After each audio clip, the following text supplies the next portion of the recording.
This sitting is resumed.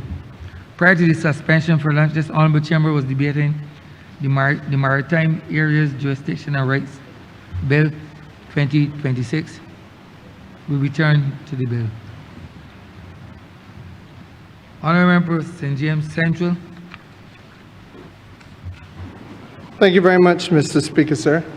And Mr. Speaker, you know, sir, there are a few occasions in the service of this House where one feels almost a sense of thrill, sir, about being able to be party to the process of national transformation, such as that which we are engaging in today.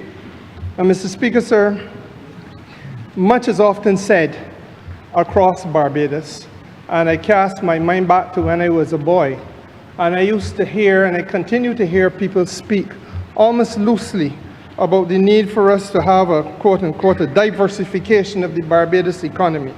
And people throw that term around, Mr. Speaker, as though it is a wand and all that you have to say thereafter is hocus pocus and the economy of Barbados will be diversified.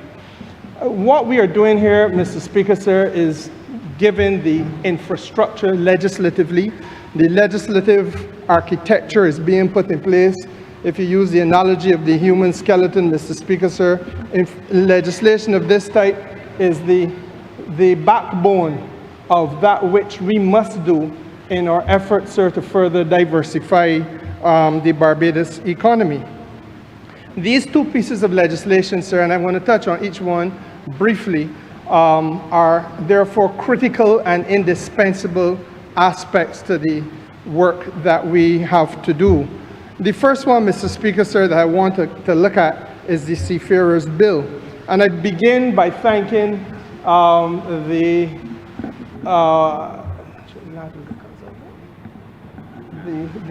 members of the Ministry of Tourism and International Transport, and especially the lead maritime personnel, who would have obviously toiled in the vineyards in order to bring this vital piece of legislation, and I believe, sir, would have worked on this matter for many years, or these matters for many years, in order to get us where we are today.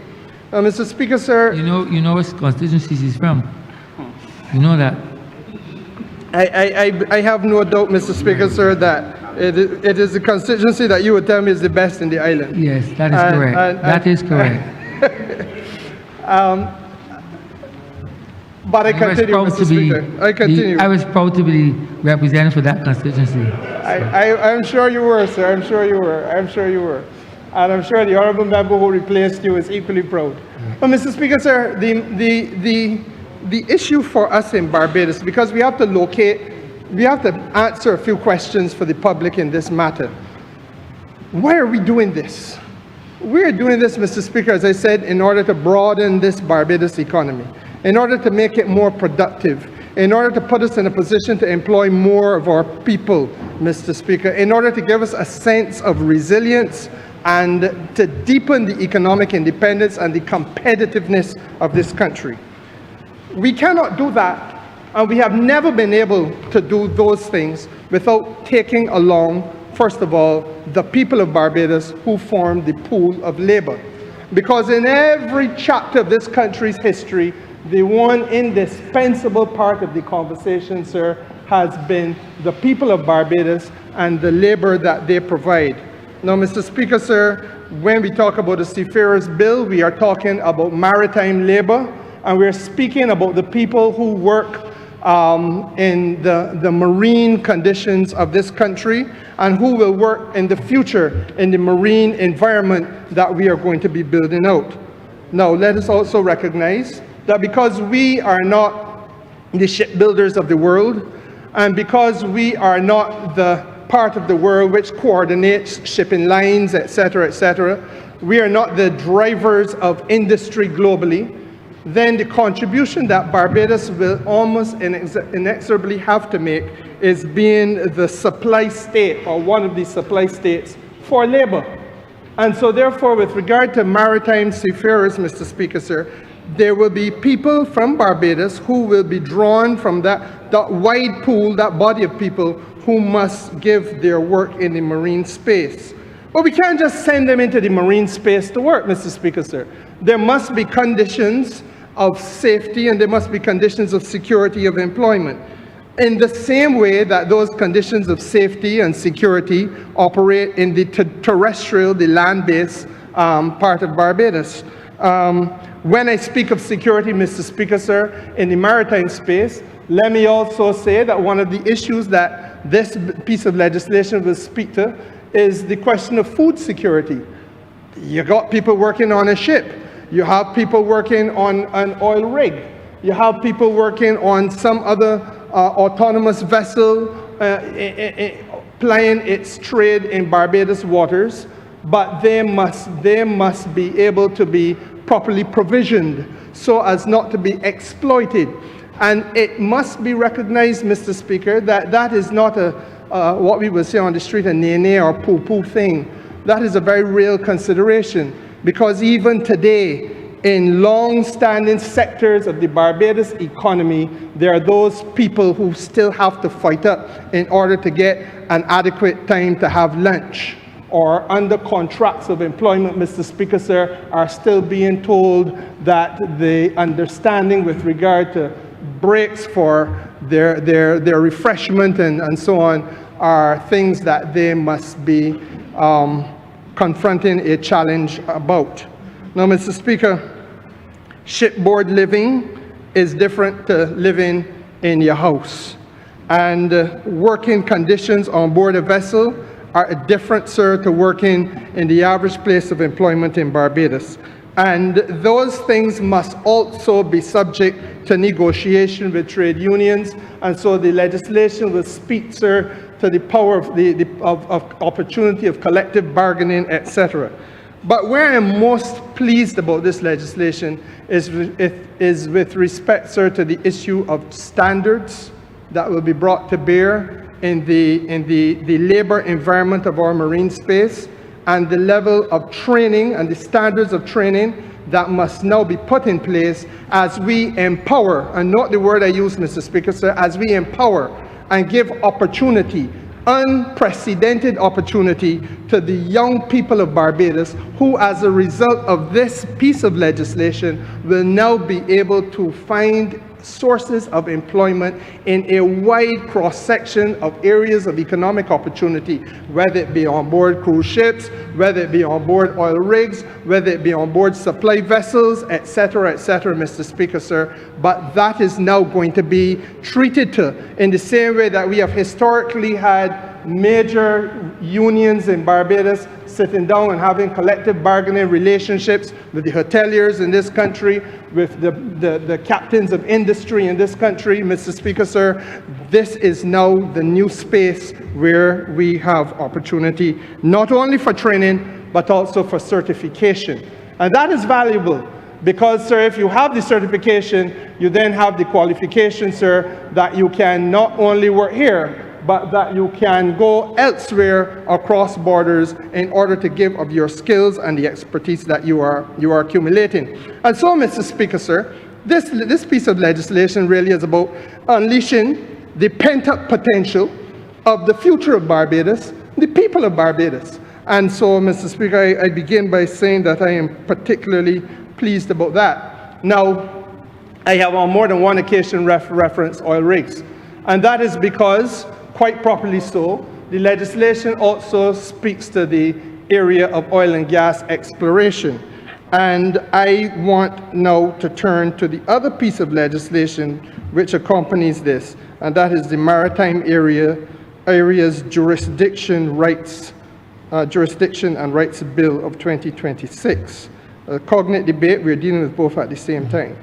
And it is under that Maritime Areas Jurisdiction and Rights Bill, Mr. Speaker, sir, that we are looking at how we coordinate and how we regulate activities within the purview of coastal state control.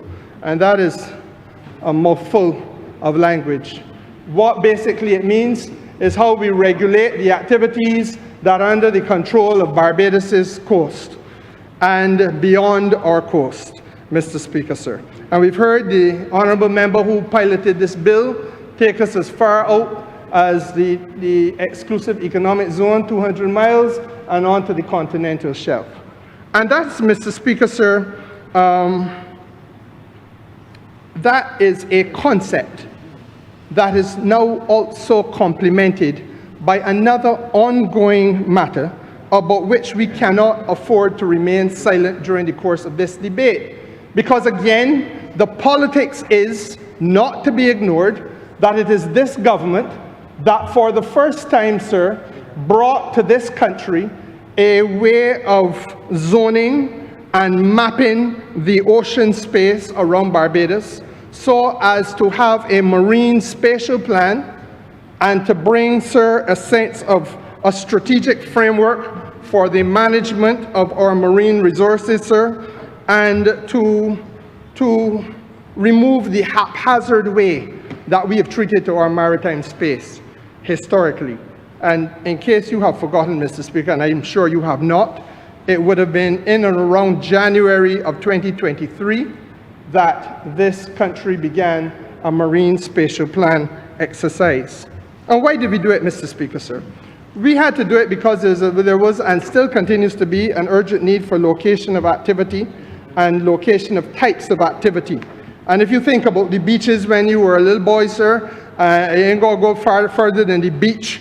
You see it. We do not and have not traditionally mapped out the activities that are taking place along the coast. So you have the nearshore fishermen operating right alongside the jet ski men. And the jet ski men and the nearshore fishermen operating alongside the recreational swimmers. And you can go on and on and on. And as we've had more and more maritime activity taking us away from the coast and further into the ocean, Mr. Speaker, sir, we still have that haphazard way of doing things. And there has to be a point at which we say, hold, enough. Let us map out a strategic framework for management of the marine space so that all and sundry understand what is and what is not allowed and enables us, sir, to get past the disorganized activities where whosoever will may come. In addition to that, the benefit of it, Mr. Speaker, sir, is that we have sector by sector management. Again, a policy weakness of this country, in that we did not have an effective way of managing sector by sector all of those activities that are taking place in our maritime space. And of course, Mr. Speaker, sir, the net effect of this exercise would be that ultimately you end up with an integrated approach that balances economic growth on one hand with environmental protection and the protection of human beings on the other. And I think, Mr. Speaker, sir, it would be fair to say that the Honourable Member for St. Michael South, and indeed the Honourable Member, where Adrian from? Christchurch, West Central, have spoken to these matters in their respective capacities as the ministers responsible for the maritime space, blue economy, whatever you may wish to call it, Mr. Speaker, sir. Now, as I said before, people like to talk about diversifying the economy, but they do not like to talk about the hard work that has to be done in order to put us in a position to have the economy diversified. So by having these various pieces of legislation and the initiative like maritime spatial planning, Mr. Speaker, sir, you then have the infrastructure in place that allows you now to come to the economic activity, because we have a modernized economy. We accept that Barbados's marine space is 425 times the size of our terrestrial or land space. And so therefore, sir, we are not only planning a Barbados of 166 square miles, we are planning a Barbados of economic activity and economic opportunity and employment opportunity 425 times the size of the 166 square miles, sir, that we now have. And so, Mr. Speaker, sir, in that modern economic structure, what then are some of the things that we can do? I want to begin, sir, with the discussion of oil and gas opportunity. And there are those who may raise an eyebrow and say, but they're going back in the ocean, but the oil and gas, we thought they ain't bothering with that. And the reality is, Mr. Speaker, sir, we had a long time reflecting on the nature of the opportunities which present themselves to this country. We at no stage will turn our face away from the ambition towards moving as swiftly as possible to being 100% fossil fuel free as an economy and relying on renewable energy, having an economy driven by renewable energy, Mr. Speaker, sir. And the obvious reasons for doing that is because that gives us energy independence. We don't have to be holding our bellies in woe every time a noise breaks out in the Persian Gulf, as is now the case, and every day you have to be peeping at the world reports on oil prices to see what next coming down the chute, or with trepidation you turn on CNN to see what somebody did to some other country, and the consequences for Barbados may or may not be. If you're generating your own energy, you don't have to do that. You emancipate yourself from those shackles. Then, Mr. Speaker, sir, you have the competitiveness of the country, because by removing the middlemen associated with oil production and importation, etc., then, Mr. Speaker, sir, you just come to generating your power here in Barbados from your renewable sources here in Barbados, whether they be wind or sun, and then, Mr. Speaker, sir, you are in a position to more effectively, positively impact the cost of doing business and positively impact the cost of living, driving the cost of living down, making life easier for the people of Barbados and the people doing business in Barbados. And by no means least, Mr. Speaker, sir, it is environmentally more sanitary and salutary. And of course, sir, you get a lot more resilience for your country and economy if it is that you're going by way of renewables. So I am one who don't agree that it is a hoax. Others may feel it is that. But Mr. Speaker, sir, the reality is that there are still those out there who sing the tune, drill, baby, drill. There are still those out there who say to the world they want more oil and want more gas. There are still those out there who say that they are not transitioning at the same rate or with the same ambition that we do. And we do this, Mr. Speaker, sir, because we are on the cusp of climate change, and we understand that whenever you have a Category 3, Category 2 storm, Category 1, everybody in Barbados hold their breath in anticipation of what could happen, and heaven forbid it get higher up the category line, because then you don't know what on earth could take place. And so therefore, sir, you keep, every year we go through this and have always gone through it. Now, with regard to those folks who don't understand life the way we do, they still tell you that they want to have oil and gas, and that they want to have it until the year 2050 and beyond. And Mr. Speaker, sir, if that's what they want to do, then there's obviously a market for those who wish to do that. Now we, sir, are told that because we have done substantial seismic studies and so on, and I'm going to come to that, that there is opportunity for us in that particular marketplace. So what has happened? Since the 11th of February, the people of Barbados, in their wisdom, re-elected this government. 1. 2. As Minister responsible for energy, sir, I took to Cabinet a policy paper which reflected to the Cabinet the fact that it is now possible to have a mixed-use energy policy.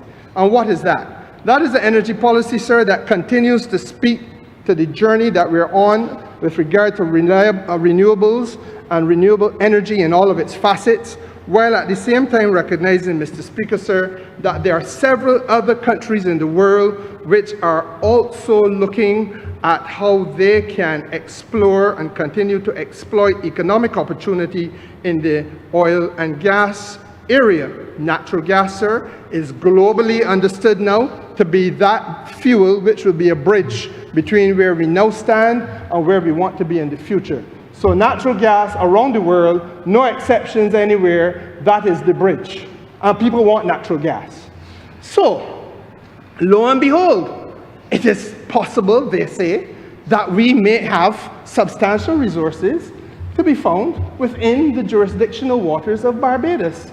And so therefore, why not have a policy that enables us to exploit those opportunities? We say, Mr. Speaker, sir, that if we are going to go there, we want to do so in a way that is as environmentally friendly as possible. And lo and behold, there are now leading oil and gas companies, some of the giants of this globe, which are saying to the world that they have advanced their technological know-how to the point where they can reduce, if not fully remove, the methane emissions. And let me say to you that methane, sir, is, the Honourable Member for Christchurch West Central will tell you, sir, it is a fatal asphyxiant. You can become asphyxiated as a result of methane. We know, Mr. Speaker, sir, that it is said to be 80 to 85 times more potent and devastating over a 20-year period than is carbon dioxide.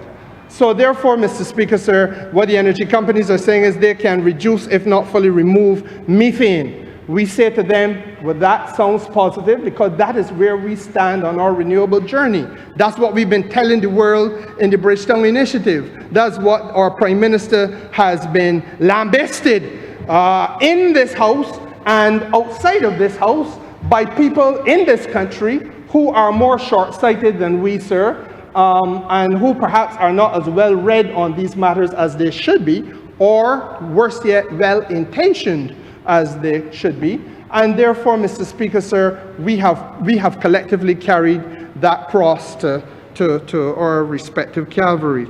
But, Mr. Speaker, the reality is that if we can find companies that are doing methane emissions, pursuing a decarbonizing policy, then, Mr. Speaker, those are the companies that we are prepared to work with. So then what does the Cabinet say to me when I take this paper there? The Cabinet says, well, Minister, that seems to be something that makes sense, and we will sign off on it. And they gave permission for us to enter into direct negotiations as opposed to going through a global bid process, which will be more time consuming. So having thought it through, having worked through all of the positives and negatives of the argument, the policy now stands, Mr. Speaker, sir, that we will enter into direct negotiations, and I think they will be announced on the 1st of June this year with companies which must pre-qualify on the basis of those things I've just spoken to. Demonstrate to Barbados your capacity, proven capacity with regard to clean energy, with regard to reducing methane, with regard to a decarbonizing policy. If this is what you do, if this is the technology that you have, demonstrate it, pre-qualify, and we're prepared to have direct negotiations with you. And therefore, Mr. Speaker, sir, we should, in short order, be able to say to the country who we're talking to, and hopefully where we are going with regard to the future of this matter.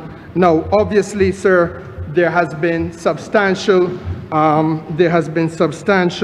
research done over the course of the years with regard to the seismic tests off of Barbados. There have been both 2D and 3D seismic surveys done, and as I indicated, sir, the rocks have been studied. The locations are now, or the locations which seem to have good prospectivity, are now known and identified.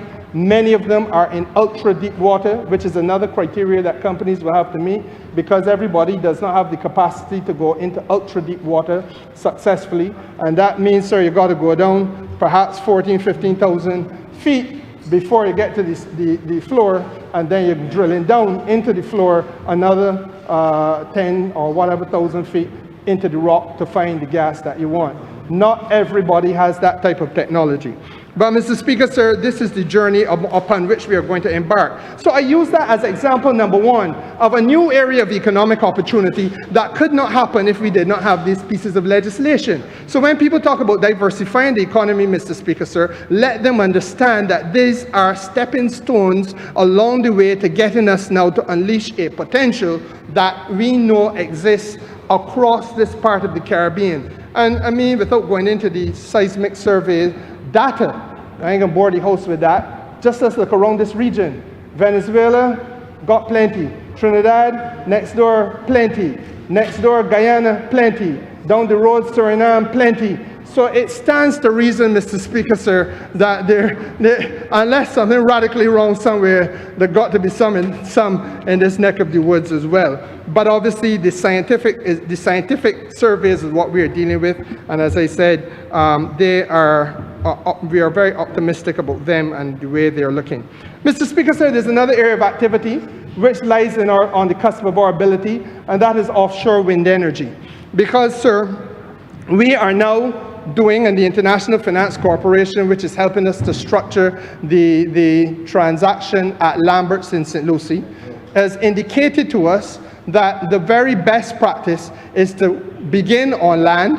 Let us understand how wind energy works, because it is a subject area in and of itself, with separate tariff setting approaches, separate technologies, sir, and we got to, you creep before you walk. We are doing the investment at scale, at utility scale, at Lambert's, at utility scale. Those who know Barbados know that there is 1 megawatt already in Guinea in St. John, but that is not a utility scale investment. And so therefore, Mr. Speaker, sir, when we get to 35, 50 megawatts at Lambert's, after that, then we will be in a position now to look into the ocean. And again, we have done the studies and we know where the wind zones are. So the question would then be attracting the investment to use that ocean space delineated in the Marine Spatial Plan that I've talked to you about, Mr. Speaker, sir, facilitated by the legislation that we are now debating, Mr. Speaker, sir, in order to have the economic thrust and impetus to take us for future investments in the tune of billions of dollars, with a B, into the ocean space, sir, for the generation of energy via offshore wind. Mr. Speaker, sir, this cabinet has not talked a lot about it, but we have done the bathymetric studies with a company by the name of Baird. The honourable members, sir, with sectoral responsibility believe that the oversight minister does not follow them. We have done the bathymetric studies, Mr. Speaker, sir, and we know that there are now at least 2, if not 3 possible sites for offshore islands to be realistically sources of investment for this country. Realistically. And we understand now the ocean depths. We have mapped the ocean floor, Mr. Speaker, sir. We understand the tidal flows. We understand, Mr. Speaker, sir, what would be the risk environmentally, or where there would be weakest, where there would be greatest. And therefore, Mr. Speaker, sir, these things don't happen overnight. It takes time. I hear people talk. To give you an example, we talk about wind energy. Mr. Speaker, sir, you can't have a wind study in less than a year. Because ideally, sir, you have to have a 2-year period where you have the mast up there to monitor the flow of the wind over that period of time. You can try to expedite it and do it in a year. But you can't, this is not fast food business. And so therefore, when you're building out new sectors of the economy, and when we talk about a new and innovative approach to what the future of tourism would be like, let us be real about the constraints of 166 square miles of Barbados. There's no green field anymore. There's no new place where you can easily have a brand new investment of scale, where you can have a brand new investment that will attract substantial amounts of dollars and employment, Mr. Speaker, sir, over the long term, at scale in this little island, because the most attractive parts, coastally, are already taken. And, sir, we also have to balance the ecology and so on of the country, so that even inland tourism is something, sir, that has now to compete against crucial issues like agriculture, crucial issues like housing, and several other sectoral interests as well. So that is why the offshore, that 425 times, that space 425 times the size of terrestrial Barbados becomes vitally important. And the studies now indicate to us where it is possible to make the kind of investment that we would like to see being made on offshore islands off of Barbados that will facilitate easy access to the mainland and easy access, Mr. Speaker, sir, to a brand new feature of recreation and tourism for Barbadian people to enjoy, while at the same time we are making ourselves even more appealing to the large and highly competitive tourism market that is out there. Well, Mr. Speaker, sir, there's obviously limited time. I want to speak very briefly to another matter that arises out of this legislation, and that is something that is called biological diversity in areas beyond the national jurisdiction. And, sir, that has been the hard work of the member who served previously as the Minister of Environment and is now Minister of People Empowerment. And, Mr. Speaker, sir, I had the privilege of signing the treaty, I believe it was in 2023, at the United Nations, where Barbados was one of the first countries, certainly the first small island developing state, to sign on to it. And what is it about, Mr. Speaker, sir? This legislation is, again, supporting the efforts that we have made in that regard by protecting us, sir, against overfishing, protecting us, sir, against pollution of our maritime space, ensuring, sir, that we have access to scientific expertise and knowledge transfer. Overfishing, Mr. Speaker, sir, will cripple the fishing sector of this country.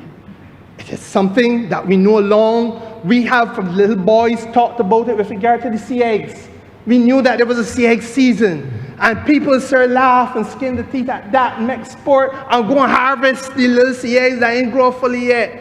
Out of season, take them up. And now, Mr. Speaker, sir, where is the sea egg season in Barbados? When is it? When is it, sir? And that will be the fate of every species of fish if we do not have the legislative intervention to protect the sector in the way that this government is moving to protect the sector. And again, that is one of the real living reasons why this legislation is important. And Mr. Speaker, sir, I talked about marine pollution. We cannot continue to have a set of circumstances where, from the largest of vessels to the very smallest, especially in circumstances where we want to invest in new sectors that have been known from time to have environmental catastrophe, we, sir, must make sure that we have the most robust form of protection against pollution in the maritime space. And then, Mr. Speaker, sir, similarly, small island developing states will not easily throw up on every street corner or at every bus stop people who have the scientific knowledge, the technical expertise, sir, to do the kind of work and give the kind of advice to government and to potential investors, sir, in the interest of protecting this country and promoting its opportunities economically. They are persons who have to be highly skilled and highly trained, and if we don't necessarily have the cadre, the numbers, the numerical strength of those numbers, sir, then legislation of this type enables us to have the technological transfer with countries that have that. And I will not belabor that point any further, because if my friend, the Honourable Member for Christchurch West Central, wishes to speak, I know without any doubt that he will be speaking on that matter. And so, Mr. Speaker, sir, it brings me to the last issue I wanted to touch on, and it was the question raised. I noted the joy in the voice of the Honourable Member who piloted this bill when he talked about the synergy between the maritime sector and space, S-P-A-C-E, as in the outer realms, sir, of the hemisphere. Not the hemisphere, of the, what was it? Hydrosphere. Now, Mr. Speaker, sir, we have to be very real. You know, people will poo-poo the idea that Barbados could be involved in space research. Let us remember 1962. Let us remember a scientist by the name of Dr. Jerry Bull, G-E-R-R-Y-B-U-L-L. And Mr. Speaker, sir, Dr. Bull did some research here, sir, on a 16-inch naval cannon, which came to be known as the harp gun. The remnants of the harp gun are still to be found at Paragon, Mr. Speaker, sir, behind the Paragon headquarters of the Paragon base of the Defense Force. And those members who served in cadets or anything of that nature, sir, will have had to run past them all mornings, as certainly I did very, very frequently, so you know where it is. And Mr. Speaker, sir, that gun would have shot missiles 112 miles to the edge of outer space in 1962.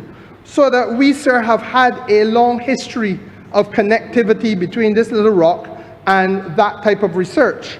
Now, unfortunately, the history is sordid because Dr. Bull, a good friend of the then Prime Minister, or Premier of Barbados, subsequent Prime Minister, the Right Excellent Eric Barra, he, sir, got himself in confusion with using that research in order to sell illegal arms against the United Nations embargo, and those arms were sold to the apartheid nation of South Africa. So that when people over there like to talk about poor black people, what they should also talk about is their sordid history with regard to the way in which that government found itself in partnership with people who did terrible things against the poorest of black people and the most struggling and vulnerable in that apartheid regime in South Africa. But that's not what I come here to talk about. What I come here to talk about, Mr. Speaker, sir, is the opportunity for the future.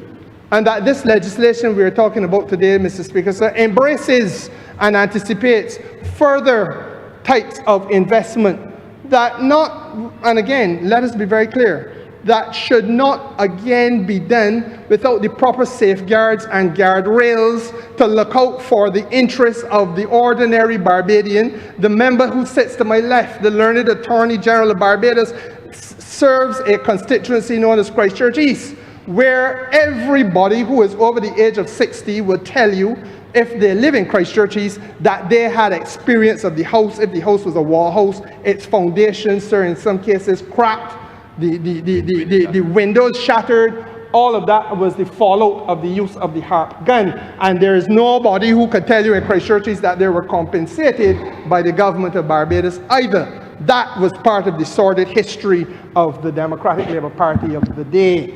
I know a lot of honourable members may not be familiar with it, but I use the opportunity so that Hansard, the record, the eternal record of the Parliament of Barbados, will be able to have it recorded so that folks can say at subsequent years, behold, look what the Dems had done.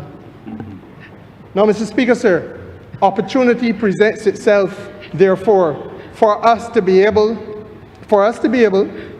to use this legislation to harness partnerships with universities around the world, sir, and leading research agencies around the world, so that Barbados, which is obviously uniquely and strategically positioned, and I think the Honourable Minister of Tourism gave us the coordinates.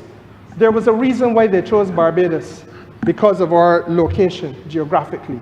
That is not going to change. And so the relevance of the country, sir, for this type of research will continue. But we got to position ourselves as we must protect our people, and that government did not do. And therefore, Mr. Speaker, so we also have to make sure that we bring people who are worthwhile to be brought to Barbados to do business with, as that government did not do. But, Mr. Speaker, sir, the opportunity is something that we cannot let go of begging. And so I say those things, sir, because I feel as Minister responsible for the productive sector, Senior Minister responsible for the productive sector of this country, it is necessary for us to understand that there is a broad scope of opportunity in that maritime space. And I have not spoken exhaustively to the maritime space potential because, again, there's much more we can do in fishing. There's much more we can do in the cruise tourism sector. There's much more, Mr. Speaker, that can be done. But the point is that these are new areas of economic opportunity, which not only have the potential of employing our people, but have the potential of earning tremendous amounts of foreign exchange, attracting tremendous amounts of investment. And if you look at some of these sectors, sir, I want to say to you, they are, in the context of the oil and gas sector, highly likely to be overtaking anything that we could earn in tourism. If you're looking, Mr. Speaker, sir... Do I remember has 2 more minutes? Thank you, Mr. Speaker, sir. If you look, sir, at the offshore wind sector, same thing. If, Mr. Speaker, sir, you were prepared to recognize that the areas beyond national jurisdiction, sir, where you are talking, therefore, about the opportunity to take minerals from the ocean floor. Some of those minerals, sir, are the very things that are now driving the global economy. And what we must be able to do, sir, is to be able to get there, to collect or harvest in an environmentally safe and sensible way, and locate ourselves as part of that chain of production that is earning so much for so many other countries. And therefore, Mr. Speaker, sir, again, creating a door of opportunity economically for Barbados. So as I said at the beginning, I am thrilled to be part of a government which at this time has brought legislative infrastructure such as this that will facilitate transformation of an economic nature, facilitate an impetus towards growth and development, the likes of which, sir, we have not seen in recent decades. And Mr. Speaker, sir, help us turn that chapter towards being less reliant solely on the tourism and related sectors, but, sir, to be able to now branch off into several new areas of economic activity and therefore capture the fullest possible potential of the people of this country. I'm obliged to you, sir. Honourable Member St. Peter. Thank you very much, Mr. Speaker. I rise to contribute to this debate, cognate debate on the Maritime Areas Jurisdiction and Rights Bill, as well as the Seafarers Bill. And I rise to do that from a particular perspective. Now, I have the honor to be the Member of Parliament for St. Peter, and since people are no longer going to Sunday school, I may need to say that Peter was a fisherman in the Bible, and one of the reasons that the constituency, the parish is so named, is because it's named after someone who was associated with the sea. I am also representing a constituency in Barbados that has two coasts, an east coast and a west coast. I'm also representing a constituency that has what I boldly say is the only authentic fishing village in Barbados at 6 Miles.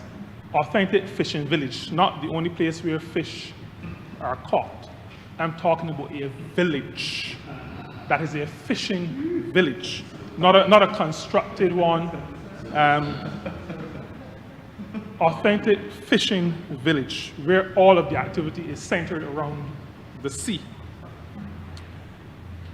And I'm also representing a constituency with a coastal town that is not unique, but we do have a coastal town that has been known for centuries as a place, at least for 2 centuries, as a place where significant sea trade took place.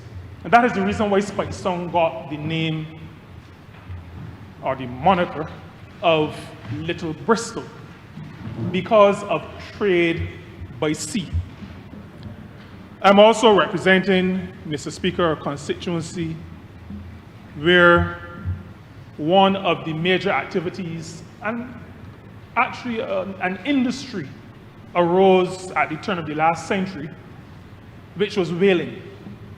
So there's lots related to the sea that causes me to want to intervene in this debate and to say from the outset that I'm happy to be able to lend my voice, but also my support to these 2 bills. Now, I would have spoken, I did speak when we spoke some time ago on other areas of maritime legislation. But I think I ought to say that the Maritime Area Bill, Maritime Areas Jurisdiction and Rights Bill, is Barbados's contribution to reinforcing and understanding that even at sea, the rule of law must be enforced. It is important to say that, especially now, when oil prices are elevated, when straits and seas and the news surrounding those straits and seas remind us of what we heard about growing up about Sir Francis Drake, about the gentleman, well, Sam Lawrence is Mr. Speaker, this piece of legislation is important, coming as it does from a very small country. But we've always been known to stand up for principle, stand up for right. And I think it is important that we say not just to this chamber and not just to this country, but that we use this opportunity to say to the world that even on the high seas, there must be rule of law. You cannot be blowing up people on the high seas. You cannot be restricting traffic on the high seas. And we are saying this not to agitate anybody, not to irritate anybody, but because a small state can only properly survive in a situation where there's a rule of law. That is how small people, small countries, vulnerable groups, that is how we survive. Rule of law. And this bill, the Maritime Areas Jurisdiction and Rights Bill, is Barbados' contribution at this very appropriate time to say to the world, we must have rule of law. It cannot be anything goes. It cannot be just that the strongest survive. We must operate, if we believe that we are in some civilized era, we must operate according to the rule of law. Now, Mr. Speaker, you would not be surprised if my focus in this debate, though, relates to the seafarers legislation. This bill, all 300 plus pages, and I said to the officer who drafted the instructions and who sometimes, as my predecessor as Member of Parliament would say, sometimes humbugged me to make sure that comments were received.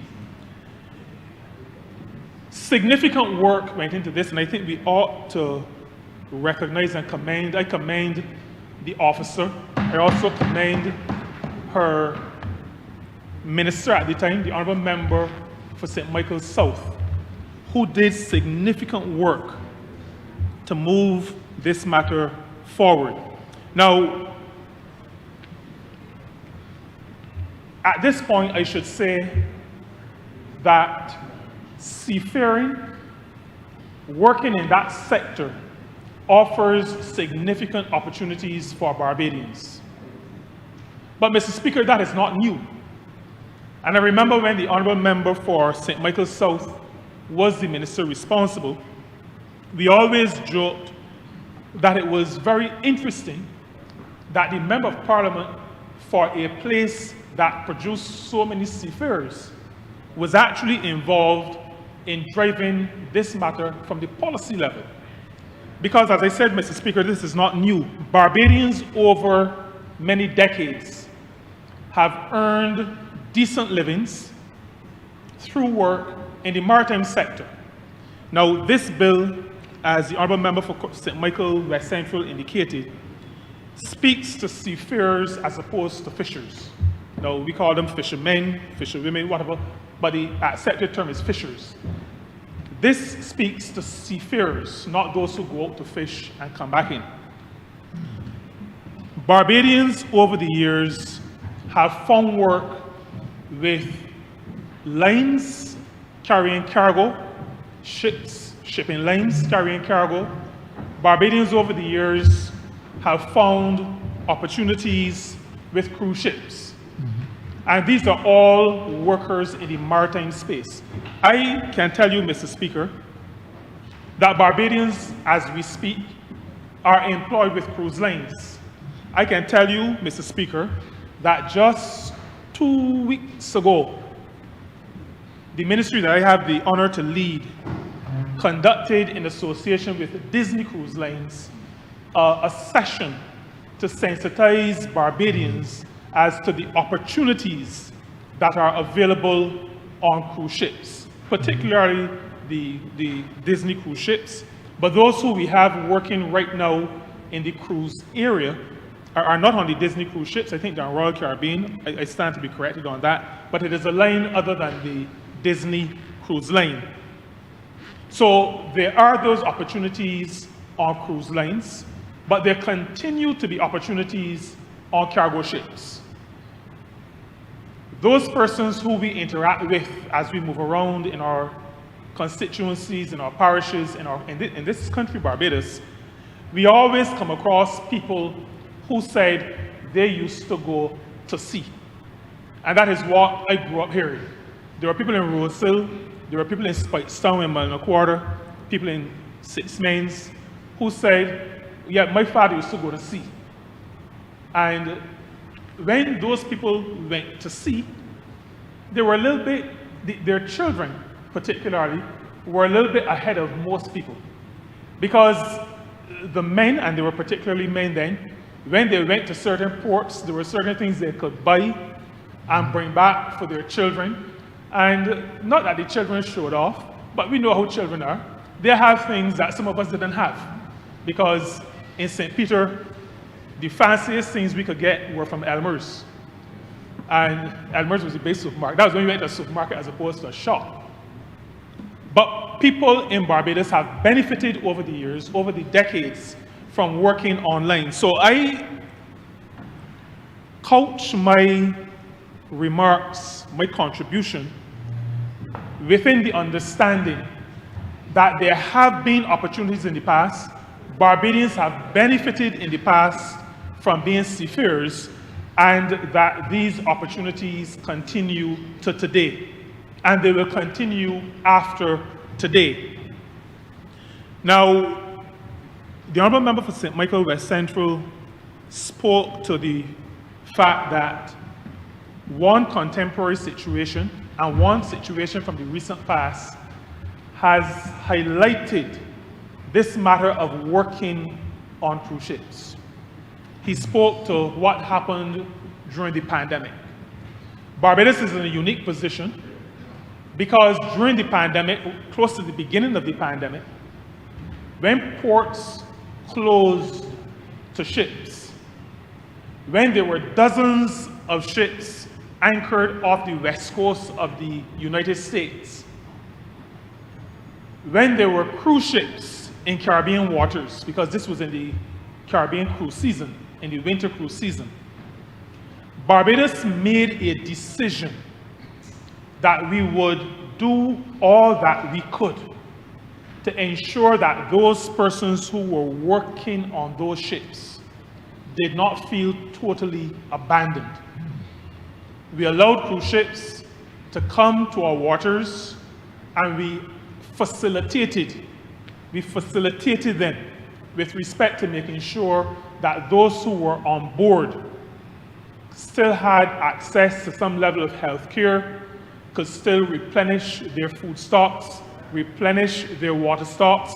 In other words, Mr. Speaker, we approach seafarers in 2020 recognizing that there were people, that there were human beings, that they were not pariahs, and that even a pandemic that had the entire world in fear, not even a pandemic, should stop us from helping to make sure that there was decent work conditions for those who had committed themselves to moving product and to moving people from one place to another. The Honourable Member also spoke about what is happening now in the Strait of Hormuz, where there are people on ships who are stuck because big powers are fighting. Now, I'm not criticizing big powers. I am saying that people who work on ships must be recognized as human beings, and that certain rights must be protected. These are people who put themselves to some degree at a level of risk by traversing the high seas. You know, you can't pull into a gas station. You can't pull someplace and stop off, and you're on the high seas. And so the matter of decent work for those who work on ships is important to Barbados. As I said, we demonstrated it during the pandemic, and we see it happening again today. The matter of workers, seafarers, having to endure some risks that will cause them some level of trepidation. Now, the bill, the seafarers bill that we are speaking to today, have a number of provisions that I, as Minister responsible for Labour, am very proud about. The first one is that the Maritime Labour Convention, 2006, we call it in ILO circles MLC 2006. This bill is very clear to indicate that the Maritime Labour Convention 2006 will have the force of law. I am not sure how many other countries in the world have this provision in any of their legislation. I have not done the research, but based on everything that I hear, I do not believe that there are many. This bill provides that that convention has the force of law. And so, well, I should qualify that. It has the force of law for Barbados flagged vessels. That's an important qualifier to make, because we don't have jurisdiction of everybody, but we do have over those ships that carry our flag, or that I should say legitimately carry our flag. Now, Mr. Speaker, there is also a provision in this bill that speaks to the prohibition, a prohibition for non-convention compliant ships. So Barbados cannot associate its flag with ships that do not comply with the provisions of the Maritime Labour Convention.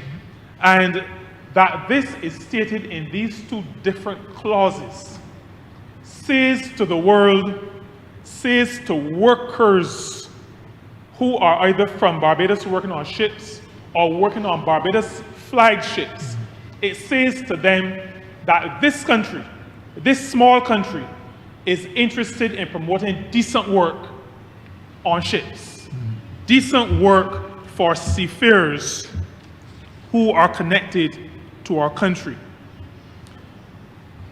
There is in the bill as well the matter of the inspectorate. And we can imagine that inspecting a ship is not the same as inspecting a factory or a supermarket in Barbados. But the bill speaks to a construct that has been developed. It will be led by the ministry responsible for maritime affairs. It will also include the ministry responsible for labor.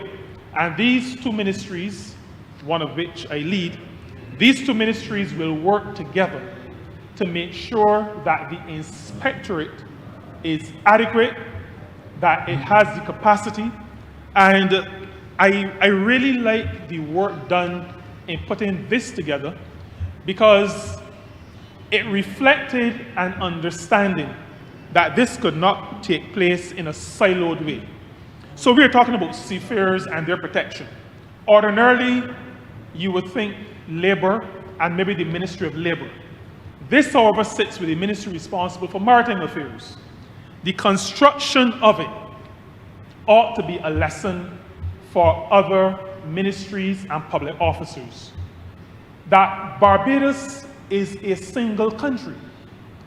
And when we are crafting our legislation, when we are working through how we will address certain things, that collaboration is important, and collaboration allows us to be more effective. And so both the ministry responsible for maritime affairs and the ministry responsible for labor will be involved in the inspectorate, and that is because much of the technical expertise for inspections lay within the ministry responsible for labor. Now, I also want to highlight, Mr. Speaker, that this bill includes some provisions that support not just the Maritime Labour Convention, but those conventions that we consider fundamental to workers' rights and fundamental to decent work. So that, for example, in this bill, Mr. Speaker, I think at section 35, we will see mention of freedom of association. And that was spoken to by some who went before me. There's also the provision against forced or compulsory labor. There's also a provision against child labor. And there's also a provision against discrimination in work. And that is also manifested when we speak to the gender equality, which is found in a later clause, in a later section. But those four that I spoke to you about are considered to be fundamental to the creation of decent jobs and decent work. And so we say, as a country, to those ships carrying our flag, and to those ships where Barbadian workers are engaged that may not be carrying our flag, that we are committed, that we are strongly committed to decent work and to the protection of workers so that our workers can be productive.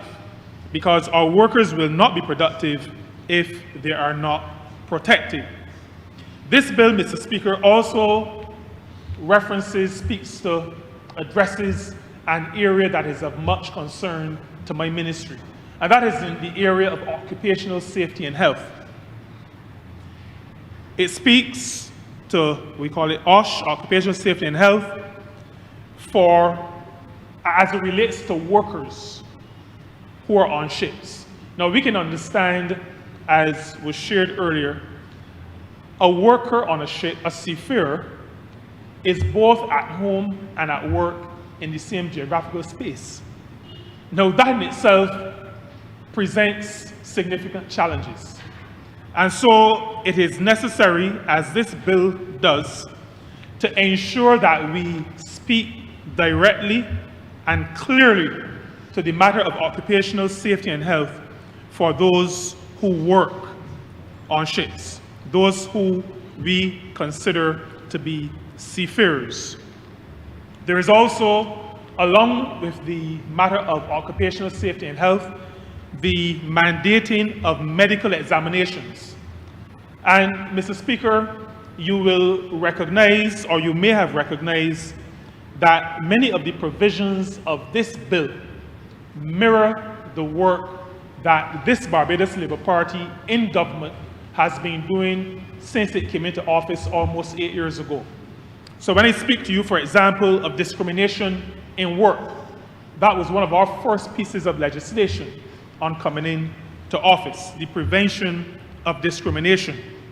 When I speak to you, Mr. Speaker, about occupational safety and health, you may recall that this government set out all the regulations. There was a SHAW Act, Safety and Health at Work Act, for a number of years without any regulations. We brought regulations to this Honourable Chamber, and we have set those regulations for the Occupational Safety and Health, well, the Safety and Health at Work Act. We have, Mr. Speaker, been doing a lot of groundwork.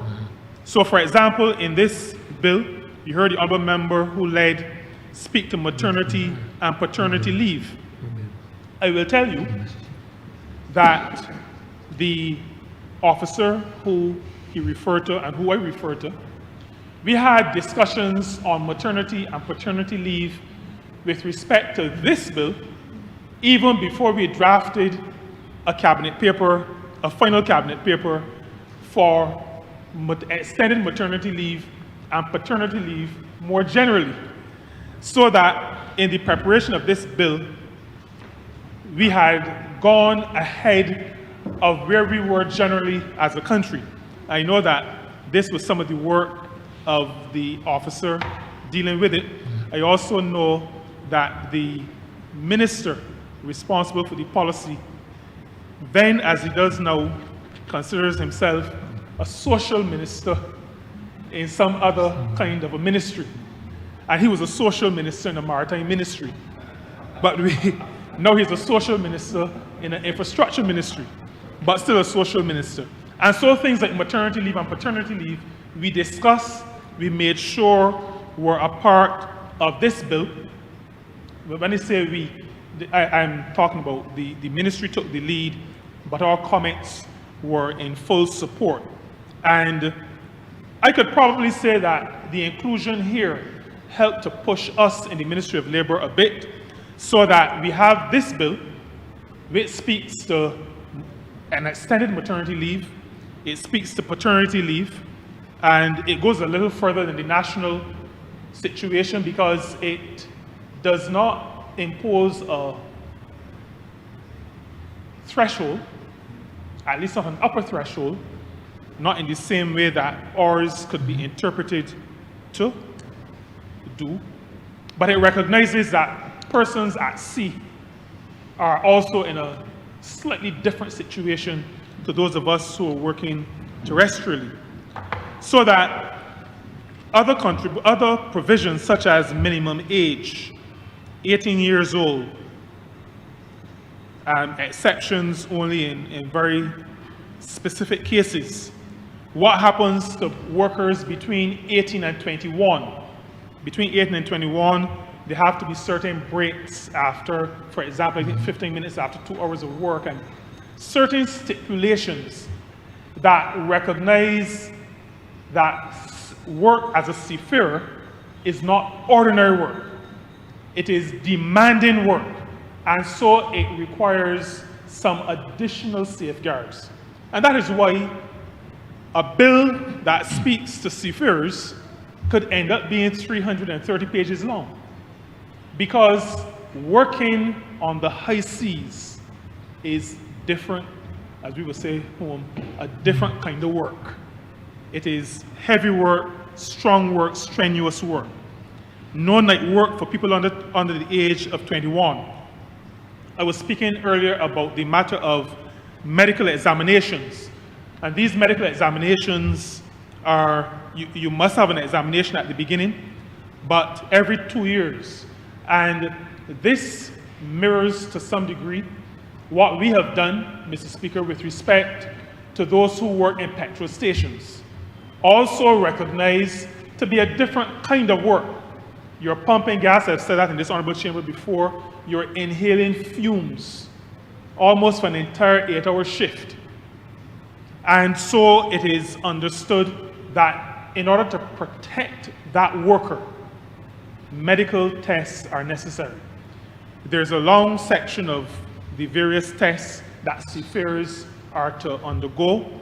But again, like I said, it reflects the fact that in our regulations that spoke to occupational safety and health, as a government, we made sure that those who work in petrol stations are entitled to a full medical examination every year at no cost to them.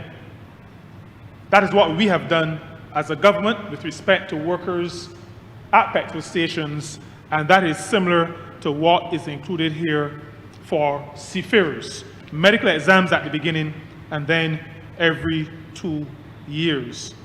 Now, there is something that I want to say, that I have to say before I take my seat. There's a section that speaks to seafarers' identity documents. But the component of that clause that I want to emphasize is that you cannot get those documents, the documents that speak to your authenticity, without having first registered for national insurance with the National Insurance and Social Security Service under the National Insurance Scheme. There is also a provision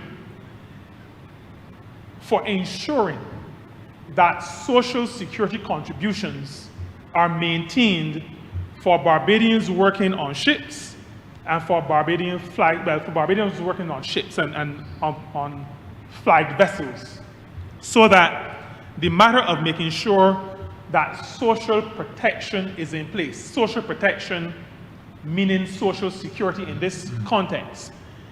that is included as well in this bill. And I say, Mr. Speaker, that is one of the great provisions so that we do not have situations as we had in the past where some of our forebears went to sea, earned decent money at sea, were able to raise children, build houses, but sometimes in their twilight years did not have that social security income.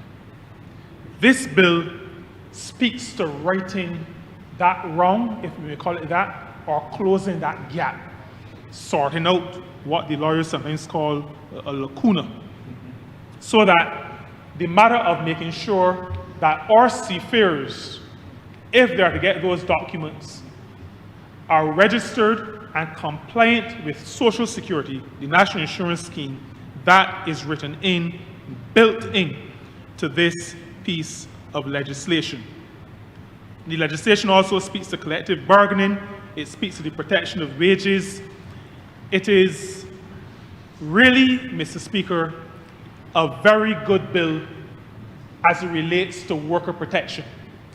It is a bill that allows a worker, a Barbadian worker in the seafaring industry, to be able to work understanding that his or her country is committed to decent work and committed to making sure that their conditions can be considered decent.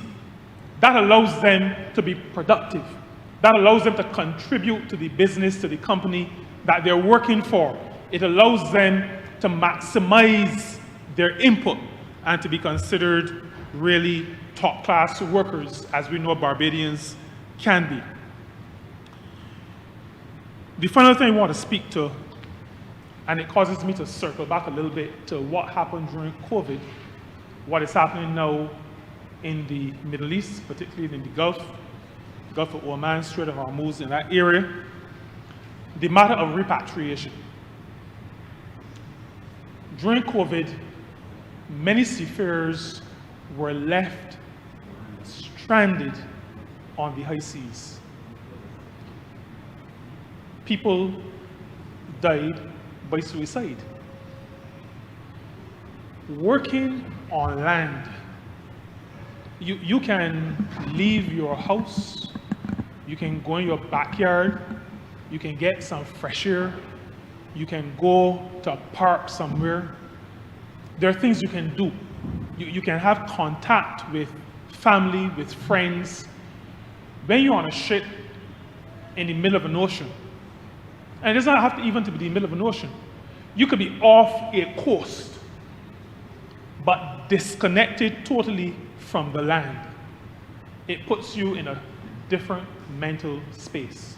And so the matter of repatriation, and this is in one of the later provisions, I think section 146, somewhere around there, and following on. This matter of repatriation is an important one. The provision in this bill allows us not necessarily to do the impossible, because if a person is stranded on a ship somewhere, it may not be possible to send somebody for them in a speedboat. And in the Caribbean, in recent times, that may not even be a wise thing, because you may not be asked what you're doing with the speedboat. But once you're in a speedboat, then you may get a video online that shows an explosion. But what the provision does do is that it signals to those who employ our people that we are not messing around with this. If you look at some of the penalties for not adhering to the provisions of the bill, you will see some numbers that go up in 300,000 and 700,000, numbers that I only see on paper. But it signals that we are serious and that we are prepared to enforce the rights of our workers. And so, Mr. Speaker, I believe, even as we thought that that kind of situation we'd gone past after we left COVID, the current situation tells us that this bill is right on time. It is still timely, even though between 2020 and now, we had not had situations or major situations where people were stranded on ships. The fact that we are including the need, necessity, obligation to repatriate workers says that we respect our workers, that we value their labor, that we value their contribution, that we recognize peculiar circumstances, such as the circumstances that would be if you are working on a ship, and that we are prepared to use the law to ensure that our workers are not mistreated. And so, Mr. Speaker, it is really my honor to be able to support these two bills that we are addressing in cognate debate, the Maritime Areas Jurisdiction and Rights Bill, but more particularly the Seafarers Bill. I think it is a modern piece of legislation. When it becomes legislation, it will be a modern piece of legislation. I believe that it speaks very directly to what my ministry understands as the twin sides of the coin, protection and production. I believe, Mr. Speaker, and I'm convinced that it speaks to the idea of decent work and that it recognizes the humanity of our people. It recognizes that our people will want to take the opportunities that exist in working on cruise lines or cargo vessels, and that we are able to confidently say to these people, our people, you can go ahead and take the job. Our legislative framework stands behind you. Our legislative framework is there to protect you, and we will make sure that the inspections are done, that all the commitments that we have made in these 300 pages, we will stand by, because we believe in developing and protecting our people. Mr. Speaker, I'm obliged to you. Honourable Member for Christchurch West Central. Mr. Speaker, allow me, please, to start by thanking those two persons who would have preceded me. I acceded to their demand to speak before me because only 2 weeks ago I brought legislation which spoke to the care and protection and respect for the elderly. And based on the fact that those two persons are a little older than myself, I think that it was only fair and the respectful thing to do, but allow them and acquiesce to their demand. But Mr. Speaker, equally, I want to also thank another gentleman who may be a little older too, the guy who occupies the good constituency of St. Michael West Central, a guy who I have a lot of respect for, who piloted this legislation, and I want to say to him, job well done. I want to start, Mr. Speaker, by recognizing the importance of this legislation, the importance as it relates to how we build out and protect our maritime space, how we build out and protect that which is up to sometimes 425 times the size of our biosphere, our land area. And to say to the minister that the legislation that he has been inundating this honourable chamber with since he took up office, I want to say to him that we are thankful for the efforts and the efforts of your ministry, those officers who work assiduously to ensure that we recognize that that space, which is 430 times the size of our land space, can equally bring 430 more benefits to this country. I want to say, Mr. Speaker, that the center of my conversation will be dealing with three aspects of this legislation. Firstly, I want to look at the space that we are talking about and the way how those spaces are demarcated for the full benefits of not only Barbadians, but those who operate in our maritime waters and our boundaries. And then to look at the environmental impacts that would ensure that we have the legislation in place to protect. Of course, Mr. Speaker, and lastly, which is very important to my heart, our biological diversity beyond our national jurisdiction. Mr. Speaker, the legislation would have spoken to our contiguous zone, that zone which is about 24 nautical miles or so above our terrestrial space. The zone which he said in legislation must be protected, that what happens in terms of the international policy framework, what happens in terms of trade, that space must come and collate itself in a special way with the legislation so that we can protect and ensure that we build out that particular area. Our EEZ, alluded to over the years, 200 nautical miles within our boundaries, and it speaks to an area where we have said in previous legislation, again, must be protected in terms of environmental, marine, and obviously the protection from trade, especially what we would call illegal or inadvertent trade. Mr. Speaker, and lastly, the continental shelf, that drop-off area, which would be far beyond what we see in terms of our visual scope as the horizontal line. Those areas, Mr. Speaker, how this legislation impacts those areas is a very important part of the discussion and the discussion going forward, because we have said as a government, and the legislation buttress that which we have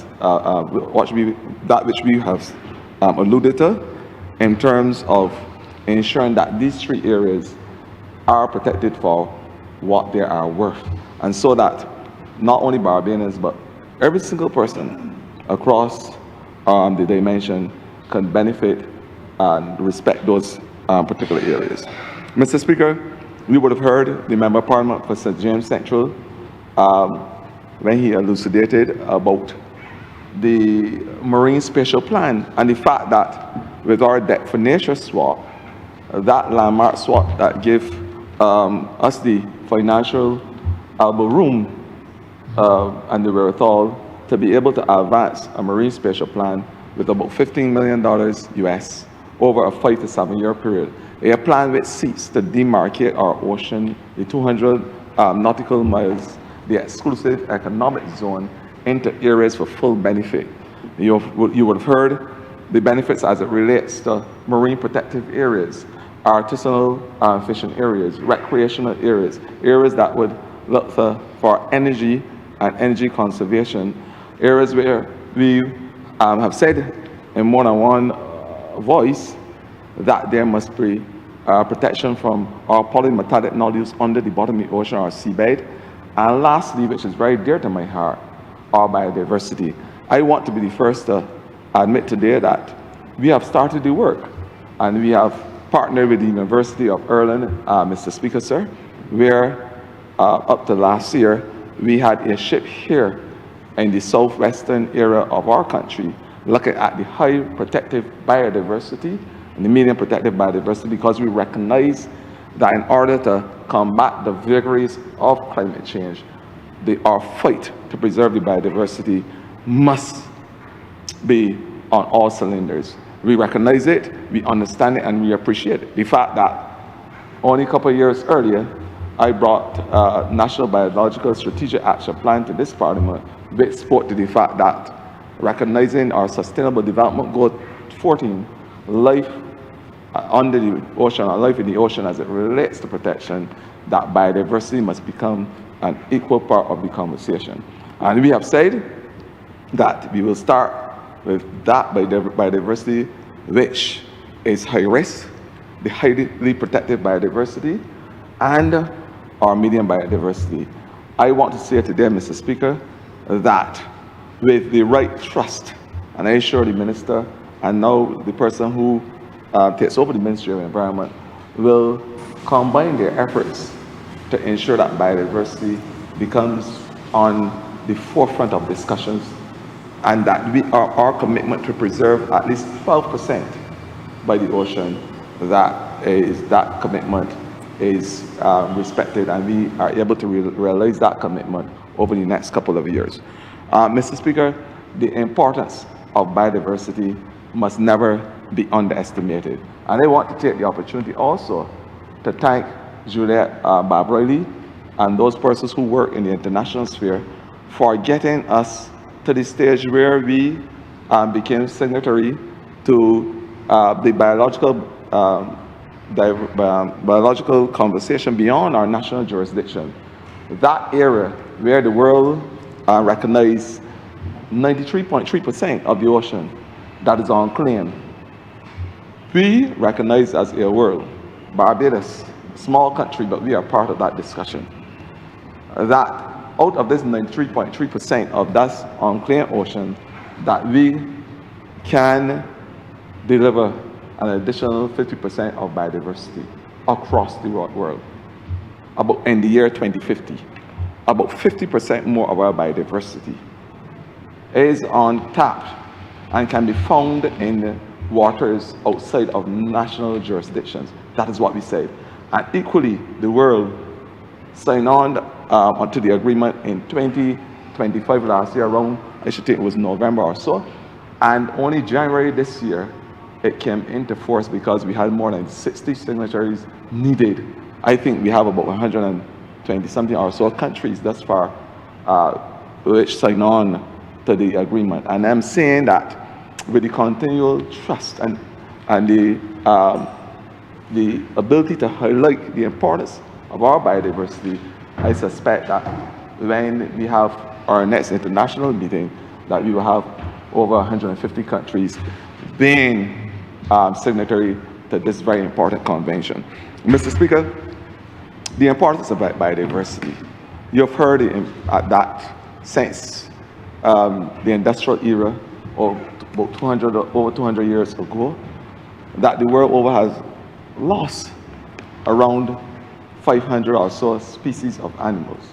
Same amount of plants, over 500 species. Insects, the amount of insects threatened as they speak, and the endangered list is over 1 million. These are things that we should not take for granted. And to have governments across and nations across the world being laser focused in terms of protecting that which will cause the ultimate survival of this world is something that we can all applaud. And I am happy that Barbados is a part of this trust, this important trust. And going further into our marine space, I can say to you without a doubt that scientists have recorded so far a loss of about 152 species of marine life in our territorial waters over the last 30, 40 years or so. This is a damning realization, and this is something that we have to bring to an abrupt end as soon as possible. And that's why the importance of having this type of legislation, one that encompasses the trust of improving our biodiversity.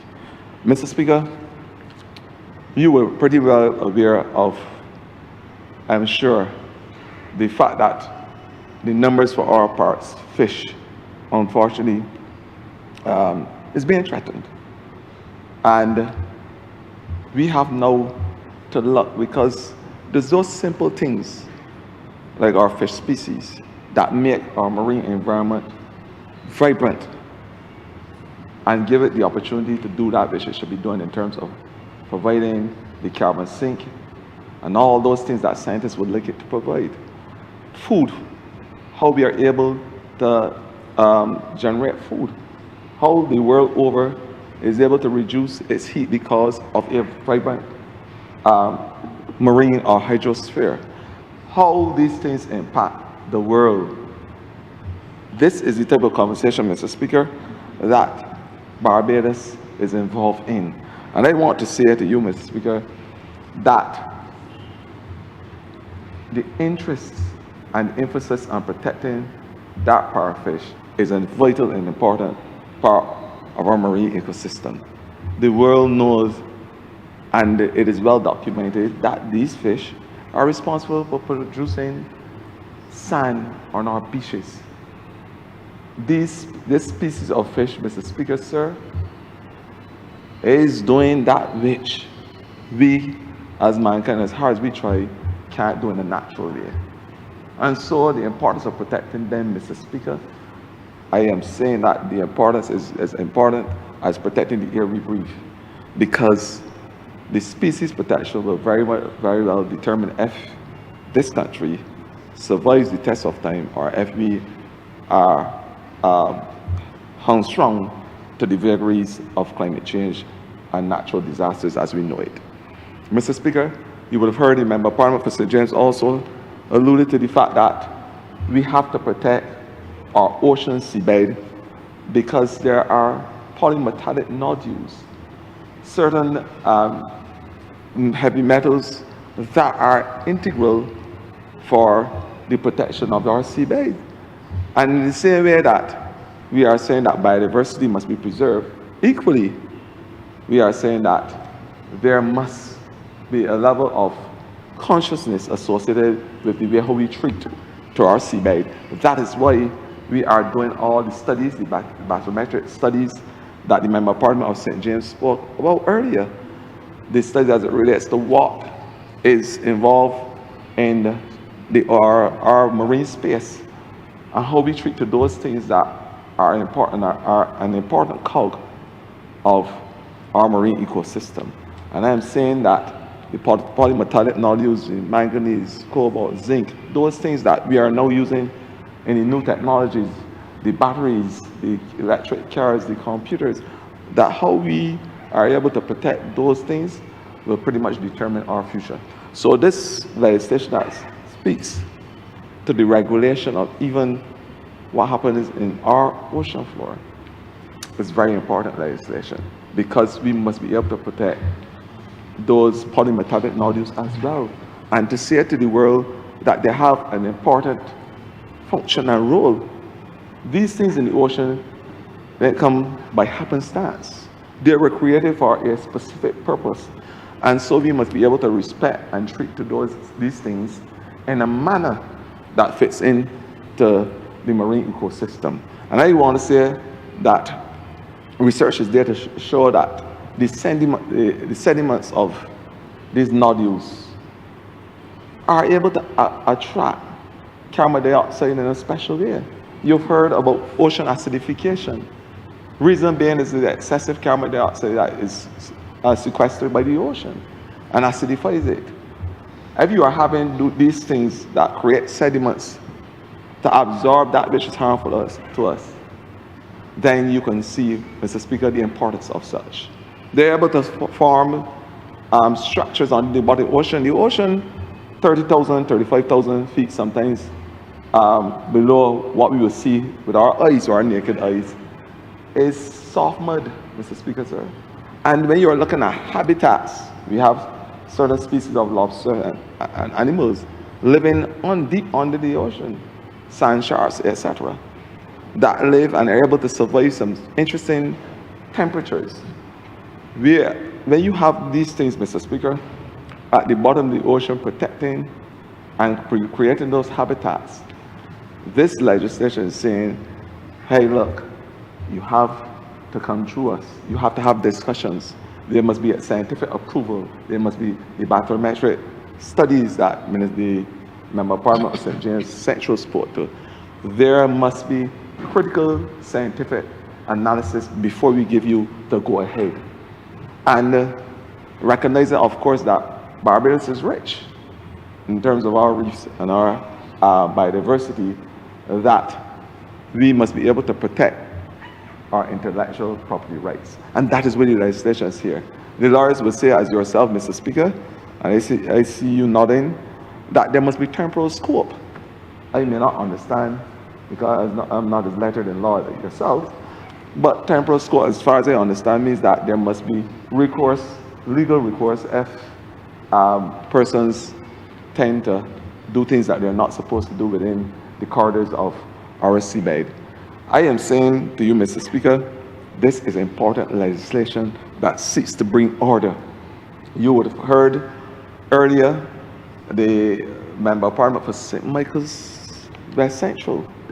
Sometimes they almost call it Christchurch West Central because he operates in the envelope of St. Michael. I operate in the fulcrum of Christchurch. So we are marine in some way or the other. Some people say we are short together, and we went to the same alma mater, where we went to school at the same school that says as its axiom, fear God, think clean, and aim high. And I'm sure that he has aimed to the stars and to the bottom of the ocean to bring this legislation here. Mr. Speaker, I want to say that the protection of the environment, the next thing I didn't want to go on to, we brought legislation here which spoke to the fact that the way how ships treat to our environment must collide with our legislation. Where we are talking about boats and ships which are allowed to port in our waters, we talk about the ballast water and the way how it should be treated, where it could be discharged and how it could be discharged, because we recognize that there are a lot of marine related issues with even the ships and the ballast water and how they are able to discharge of garbage and other the other things that would be considered waste. Mr. Speaker, our Environmental Protection Department works closely with our port to ensure that waste and other products that are allowed to be discharged, that they follow the international guidelines, because we take environmental protection of our marine environment very seriously. And it's not only the protection of the marine environment in terms of chemical and waste pollution, but we look at also how we can prevent migratory species from entering our waters, because that again speaks to the micromanagement and the important management of our marine environment, which is very important to the survival of our marine space. We have said that in previous legislation that mariculture must be allowed to be a vibrant and important part of anything we do in the sea. And this legislation, because it speaks to the demarcations and the marine spatial plan, allows for areas that we can use to build out the mariculture industry for not only our locals, but allow much needed for exchange. And the Minister of Labour will also say to me that it gives Barbadians the opportunity to be part of a new dynamic labour market, the mariculture space. Mr. Speaker, this legislation is fulsome in its remit, and it allows us as a small island developing state not only to be able to be protected from the vagaries of climate change as we know it and the existential threats, but of course it gives us the wherewithal to protect us from practices that may not align itself with our legislation and what we expect as it relates to our maritime space.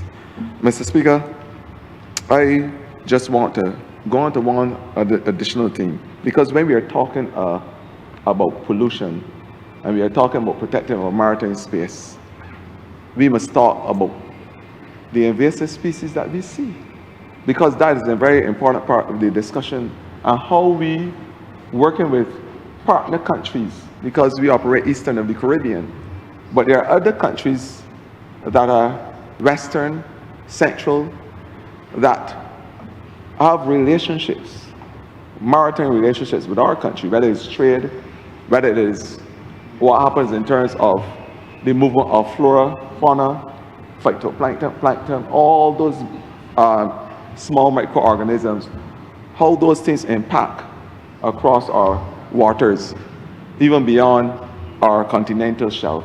And I just want to say, Mr. Speaker, there is a Grinch that has seek to create havoc across our waters, and that Grinch is the sargassum seaweed, as Barbadians would know. And Mr. Speaker, how we are able to treat it, because we are now looking at mechanisms with other countries to be able to boom and to allow for the ability to trap this sargassum in a way that countries can work together to prevent its unfortunate invasion. And Mr. Speaker, when we talk about maritime protection, environmental protection, there was a school of thought that as far as the Sargasso and Atlantic Sea and the Atlantic Ocean, that the algae as we know it, the sargassum as we know it, that the proliferation was caused because of an inundation of chemicals into the water supply. And when you are talking about legislation that seeks to protect the ocean space from inundation of certain chemicals, salts and various chemicals, we are trying to prevent things like the sargassum from happening, the metamorphosis of that which was normal. But I often ask the question, if not for sargassum, what would be happening to this country, this world? Because what we found in terms of our testing, and it goes back to the importance of having legislation to protect us from pollution of our ocean space. Had not for sargassum, Mr. Speaker, the ocean would be inundated and further inundated with all these chemicals. Our testing with the institute from our university from New Zealand in the Western Caribbean, Belize, Central Caribbean, Jamaica, and Barbados showed high levels of arsenic, cadmium, mercury, lead, you name it. And of course, when you go near to it, when it's decaying, the hydrogen sulfide gas. Mr. Speaker, these things, they arrive in the ocean from the stratosphere like a chicken licking episode. It came because of pollution, because of maladaptive practices, what the scientists will call the anthropogenic behaviors of mankind. And that is why this legislation is there to protect a lot of this pollution and the chemical influx that we are getting into waters. So when you are seeing this excessive growth of algae in the ocean, the algae that floats, and we call it sargassum, I recognize that it is a big threat to our marine space. We are partly responsible because we recognize that the sargassum is just taking up that which is in the ocean. So the question for us, because we also know that the ocean is unique in its behaviors, and it only reacts by negative feedback mechanism. What happens in the ocean in a natural way happens to protect it. We inundate our ocean with a lot of chemicals, with a lot of pollution, and the reaction is that we are producing now a large seaweed that is absorbing. It has the sequester ability like nothing else in the ocean. There is no plant that is able to sequester all these things like sargassum. So sargassum is basically clean the ocean. Unfortunately, when it gets to our shore, it is rotten, it's decaying, and it provides not only a health hazard, but an environmental hazard. That's the unfortunate thing. But what it is doing is that it is cleaning the ocean for all these harmful things, because the test results identify it. So it is providing us with a cleaning mechanism. Unfortunately, when it comes to shore, it becomes a health hazard. So I'm saying, Mr. Speaker, these are the things that naturally happen within our ocean. And what scientists realized over the last couple of months is that it's not only the pollution from in the water in terms of what is happening across the ocean space, but from the atmosphere itself, because of the climate change and the extra nitrogen in the atmosphere, that the sargassum is also sequestering nitrogen from the atmosphere, taking it out of the atmosphere and causing it to proliferate and grow. So it is clearing not only the sea, it's clearing the atmosphere as well. But unfortunately, when it decays, it becomes a hazard. Mr. Speaker, I just said all that to say that how we treat to our environment, our marine space, will pretty much determine our fate. And when nature reacts, because it has to react in a negative, with a negative feedback mechanism, our way to control that which is happening harmfully to it, sometimes we feel the adverse effects of it. But that's just nature trying to heal itself. The perfect example is just what I just gave in terms of the sargassum. But the legislation speaks to the fact that what is happening in terms of pollution, once this legislation passes the test of time, that we will have more control of our EEZ, we have control of our contiguous zone, and of course, our continental shelf, which is the drop-off from that which we would see in terms of our visual score or as the horizontal space. Mr. Speaker, I endorse this legislation. I'm saying to the Member of Parliament for St. Michael, West Central, that he is on the right track and that to continue to bring legislation. Because I told him the other day that I don't think that there is no single Minister of Tourism and International Transport who has brought legislation to bear and the significance of the legislation as he has. And I am saying to him to continue, because fearing God, thinking clean, and aiming high doesn't come as a whimsical experience. It's one that is lived in the trenches of Richmond Gap University. Mr. Speaker, I want to end by saying that the sea and the ocean space, once it is treated with the respect and given the resources that it needs and the legislation equally, that it can, once it is allowed to, it can stir the heart. A good, clean ocean that is doing what it's supposed to do can stir the heart. My heart is beating in all four chambers. It can inspire the imagination.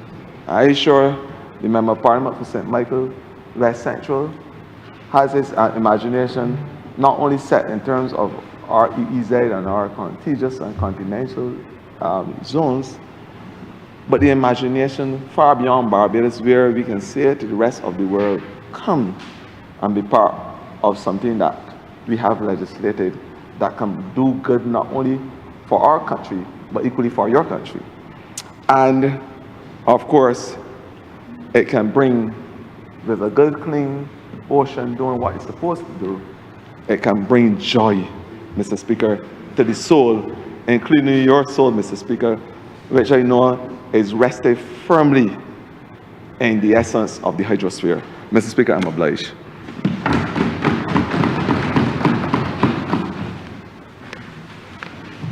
Honourable Member for St. Michael, West Central.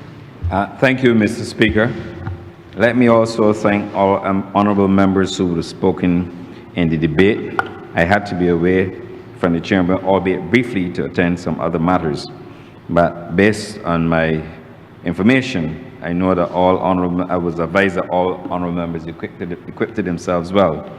Let me, at the outset, also thank the Minister of Labour and the Ministry of Labour, who would have worked with the Ministry of Tourism and National Transport throughout the journey dealing with the Seafarers Bill. The Minister of Labour, the Honourable Member for St. Peter, would have spoken at length on the bill and all of the engagements that he would have had with the Ministry of Tourism and International Transport. And obviously he reminded us that I also gave him an opportunity to ensure that he fast-tracked another piece of legislation to get it here before this bill got to this Parliament. So for that, we are grateful to you, Honourable Member for St. Peter, as Minister of Labor and your team for all the work that you would have assisted us and the tremendous work and cooperation that you extended to us in respect of this bill. Let me also thank the deputy with respect to this, the Seafarers Bill, the Office of Chief Parliamentary Counsel, in particular the Deputy Chief Parliamentary Counsel, Sean Bell, for, of course, her steadfast support, formalizing all the maritime drafting instructions, converting them into legislation. When the legislation gets here, it looks very simple, but of course it takes a lot of time, and sometimes I marvel when I see legislation, 200 pages, 1,000 pages, how they get it done. So we have to extend our thanks to them. I've already thanked also and expressed our gratitude to the Senior Parliamentary Counsel, Rhea Drakes, who also worked with us very closely, along with Sean Bell and the office in respect of the Maritime Affairs Jurisdiction Bill. And of course, I continue to thank the officers within my ministry, led, of course, by Najla King, like I said, who is here with us, and of course, the Chief Technical Officer, who's also here with us, Mrs. Dion Gibbs-Nichols. Mr. Speaker, there's not a lot to respond to in terms of the remarks made by honourable members. Suffice to thank them again, but also to thank the honourable member for Christchurch West Central for his tremendous endorsement of the bill.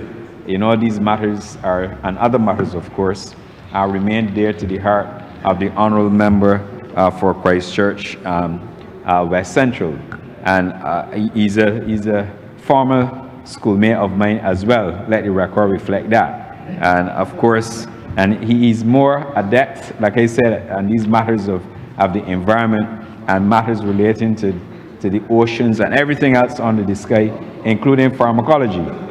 So I really want to thank him.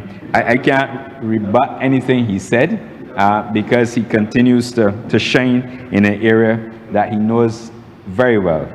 So I really want to thank the honourable member for his contribution to the bill. Mr. Speaker, there's no secret about this. The maintenance of a secure marine environment is critical for us as a destination and as a country. As I indicated, Barbados depends largely on tourism, and therefore, if we depend on tourism, we have to ensure that our marine environment is not only controlled, is not only regulated, but we have a very strong legislative framework in place to protect what helps to drive the Barbados economy. Polluted beaches, of course, would cause us no end of challenges. Mr. Speaker, an ocean can transmit many things if we don't manage it well and if we don't secure the environment, and which could, of course, have serious fallout if we are not careful. It could cause, for example, a loss of economic activity, loss of tourism earnings, and of course, jobs. And that is something that we always have to remember. And therefore, when we bring legislation to this honourable chamber, we bring legislation not only to ensure we have a very strong legislative agenda, but also a very strong regulatory framework that will support the further expansion of our maritime affairs, that will help us in terms of maritime diplomacy, of course will help us with governance as well. So strengthening maritime affairs will continue to focus on matters of safety, matters of security, of course matters through international relations and cooperation, and of course we have to ensure we continue to manage technological innovation and changes. The Seafarers Bill, Mr. Speaker, is holistic in its maritime labor protection approach. It's about protecting seafarers irrespective of their nationality, serving on boats or serving on board vessels, not only that carry the Barbados flag, but also Barbadians who are serving on those foreign vessels. The Maritime Areas Jurisdiction Rights Bill, of course, provides that regulatory regime for safeguarding Barbados as a maritime space. It regulates the activities done in Barbados. Of course, it also regulate activities beyond the national jurisdiction in accordance with international law. And both bills, of course, Mr. Speaker, will continue to help us to build on the legislation that we enacted between 2024 and 2025 in providing, in our opinion, the foundation and the enabling conditions for sustainable marine development.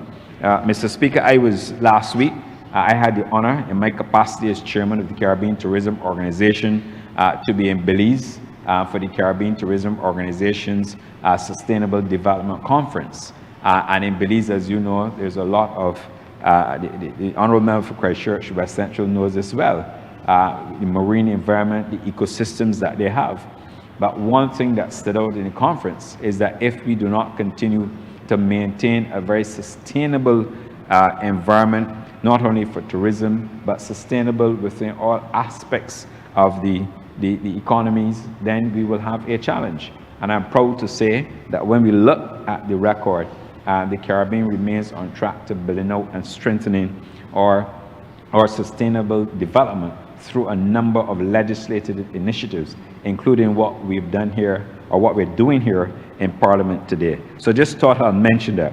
Of course, as I indicated earlier, in the Straits of Hormuz, you can see what is happening. I've been advised that you have perhaps over 20,000 seafarers in the area for approximately 69 days, and maybe tomorrow it becomes the 70th day, where they now have, under all conditions that will necessarily contribute not only to food rationing, but could potentially contribute to all sorts of problems. So we have to be mindful, and therefore in crafting the bill, I think, and I use that as an example because it is important that we recognize the significance of what we're doing here today, even addressing the issues of a pandemic and what should be done in the pandemic and what we will, of course, allow within our territorial waters. So, Mr. Speaker, on that note, I again want to thank all those officers who were involved and members who spoke in the debate. I always make the point, I'm not an expert in these matters. I always defer to the expertise that I have within the ministry. They give me good guidance, and for that I'm grateful. Of course, it is my job to approve the policy document, get it to cabinet, and then eventually working with the CPC to get it here. So I really want to say, give them a big thank you as well, because it is necessary. And with that, Mr. Speaker, I beg to move the second reading, of the Maritime Areas Jurisdiction and Rights Bill 2026. The question is that this bill be read a second time. All those honourable members in favor, please say aye. Those against, please say no. Me think the ayes have it. Mr. Speaker, I do beg that beg to move that the House resolve itself into committee for further consideration of this bill. The question is that the Speaker do not leave the chair and the House resolve itself into committee for further consideration of this bill. All those honourable members in favor, please say aye. Those against, please say no. Me think the ayes have it.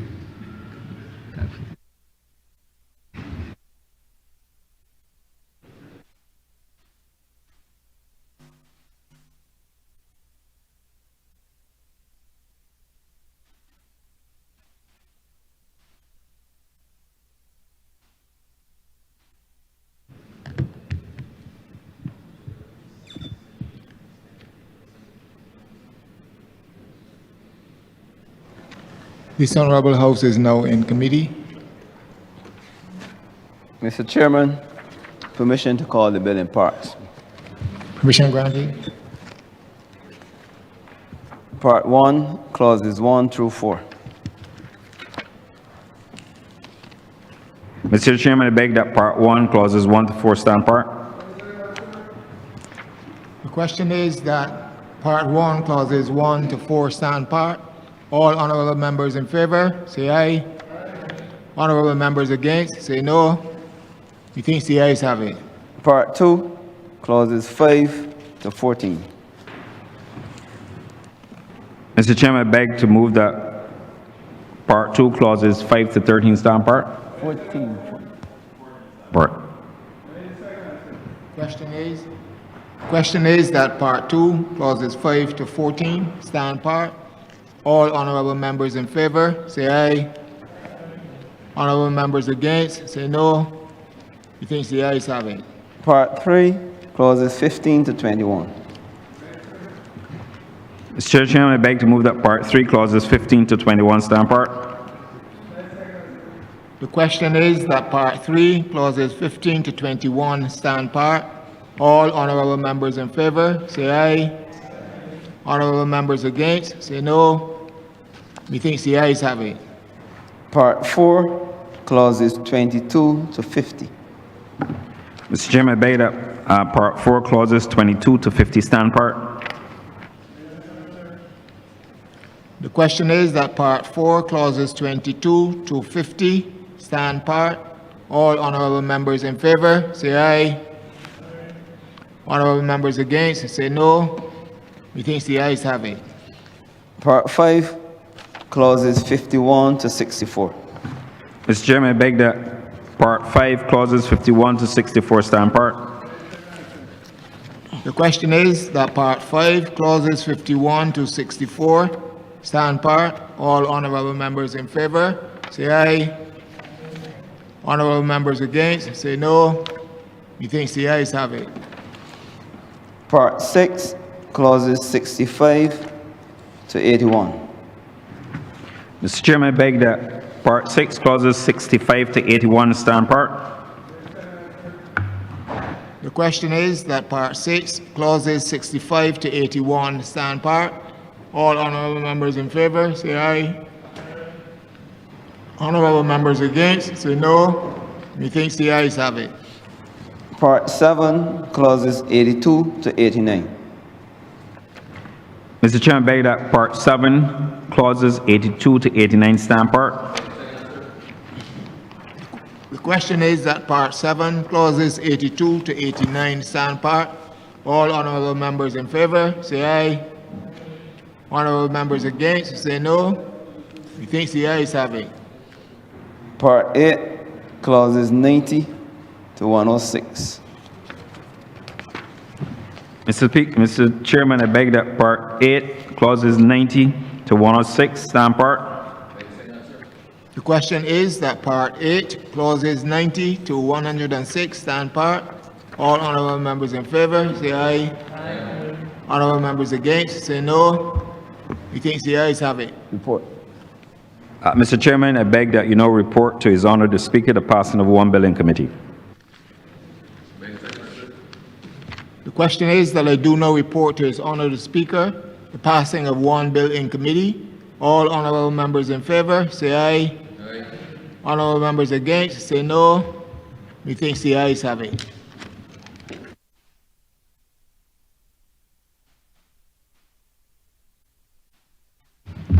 The chairman of committees has reported the passing of one bill in committee. Honourable Member St. Michael West Central. Mr. Chairman, I beg that the bill be read a third time. The question is that this bill be read a third time. All those honourable members in favor, please say aye. Those against, please say no. Methinks the ayes have it. Mr. Speaker, I beg that we move that the bill be now passed and the act be cited as the Maritime Areas Jurisdiction and Rights Bill Act 2026.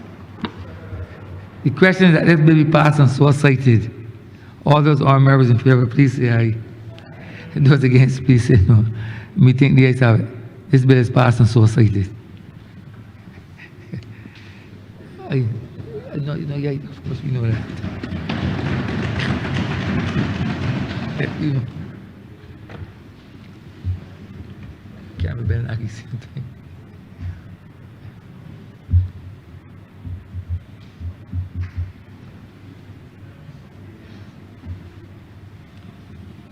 See if yours.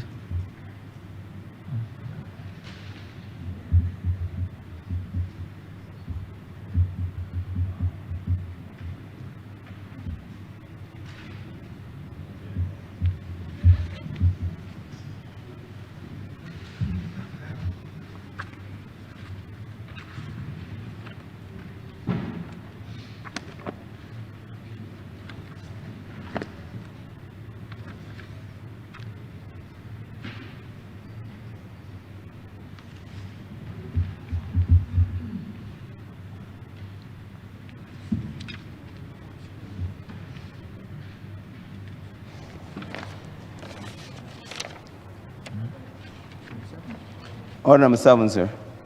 In the name of the Honourable Minister of Tourism and International Transport, to move the second reading of the Seafarers Bill 2026.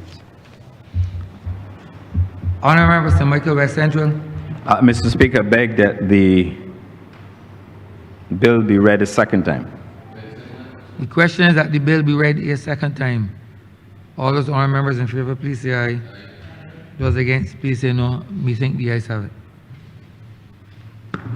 Mr. Speaker, I beg that the House do not resolve itself into committee for further consideration of the bill. The question is that the House resolve itself into committee for further consideration of this bill. All those honourable members in favour, please say aye. Those against, please say no. Me think the ayes have it.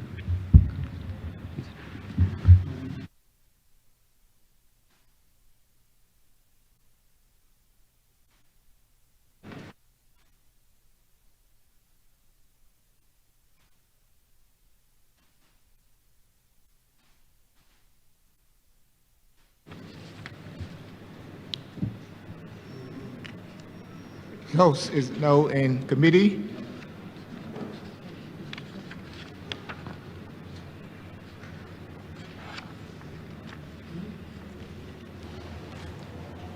Mr. Chairman, permission once again to call the bill in part.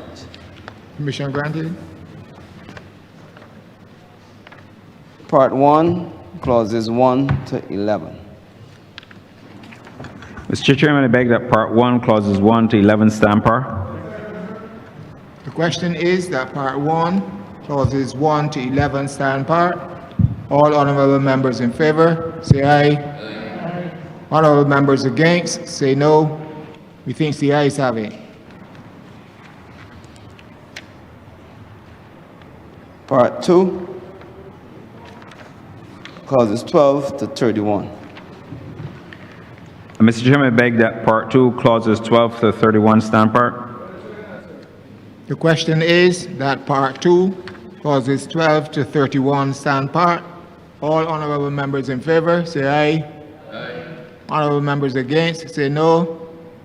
Methinks the ayes have it. Part 3, clauses 32 to 41. Mr. Chairman, I beg that Part 3, Clauses 32 to 41 stand part. The question is that Part 3, clauses 32 to 41 stand part. All honourable members in favour, say aye. Honourable members against, say no. Methinks the ayes have it.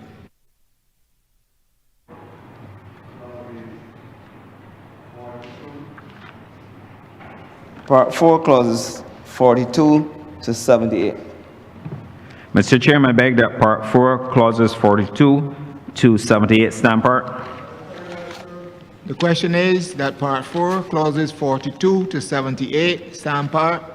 All honourable members in favour, say aye. Honourable members against, say no. Methinks the ayes have it. Part 5, clauses 79 to 168. Mr. Chairman, I beg that Part 5, Clauses 79 to 168 stand part. The question is that Part 5, clauses 79 to 168 stand part. All honourable members in favour, say aye. Honourable members against, say no. Methinks the ayes have it. Part 6, clauses 169 to 199. Mr. Chairman, I beg to move that Part 6, Clauses 169 to 199 stand part. The question is that Part 6, clauses 169 to 199 stand part. All honourable members in favour, say aye. Honourable members against, say no. Methinks the ayes have it. Part 7, clauses 200 to 218. Mr. Chairman, I beg that Part 7, Clauses 200 to 218 stand part. The question is that Part 7, clauses 200 to 218 stand part. All honorable members in favor, say aye. Honorable members against, say no. Methinks the ayes have it. Part 8, clauses 219 to 254. Mr. Chairman, I beg that Part 8, clauses 219 to 254 stand part. The question is that Part 8, clauses 219 to 254 stand part. All honorable members in favor, say aye. Honorable members against, say no. Methinks the ayes have it. Part 9, clauses 255 to 258.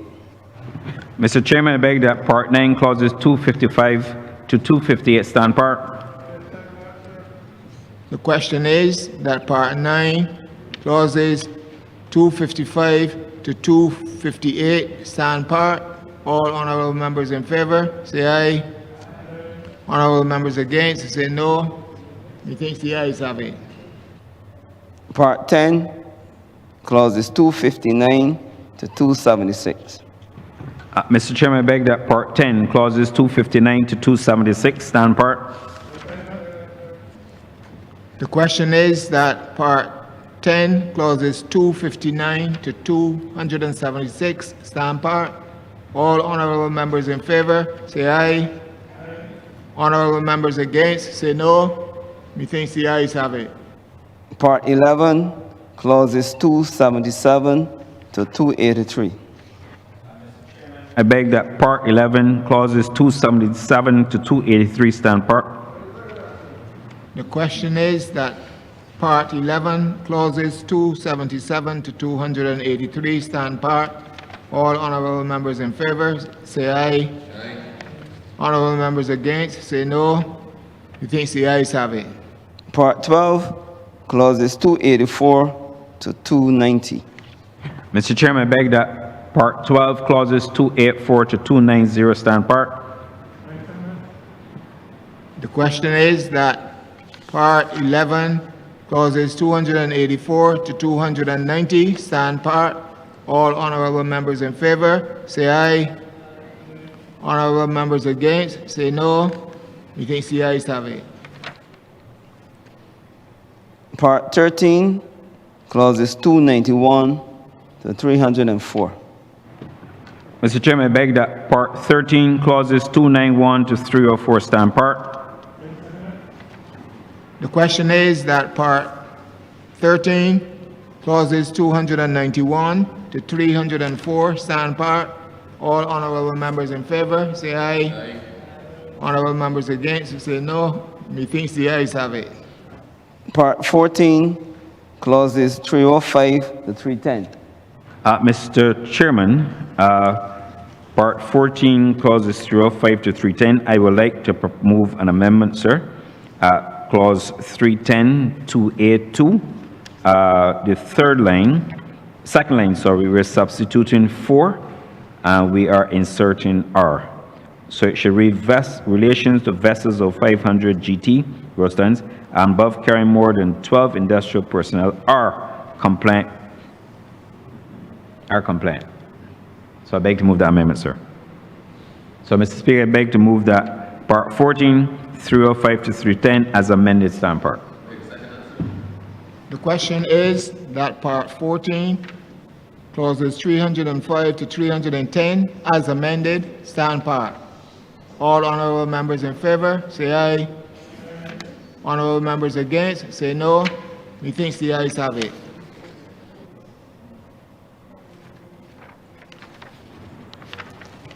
Part 15, clauses 311 to 385. Mr. Chairman, I beg that Part 15, clauses 311 to 385 stand part. The question is that Part 15, clauses 311 to 385 stand part. All honorable members in favor, say aye. Honorable members against, say no. Methinks the ayes have it. The first to the 17th schedules. Mr. Chairman, I beg that the first to the 17th schedule stand part. Be the To be the, be the schedule to the bill. The question is that the first to the 17th schedule be the schedule to the bill. schedules. All honorable members in favor, say aye. The schedules. Honorable members against, say Be no. the schedules to the bill. Be the schedules to the bill. Yes, 17 schedules. The first to the 17th schedule be the schedules to the bill. This insert. The first to the 17th schedule be the schedules to the bill. The first to the first 17th. schedule to the 17th schedule be the schedule to the Be bill. the schedules. Schedule, Schedules. Plural. schedules Yes. to the bill. Honorable members in favor, say aye. Honorable members against, say no. Methinks the ayes have it. Mr. Chairman, I do beg that you report progress to His Honor the Speaker and to report the passing of one bill in committee. The report and passing of one bill in committee. The question is that I do know report to His Honor the Speaker the passing of one bill in committee as amended. All honorable members in favor, say aye. Honorable members against, say no. Methinks the ayes have it.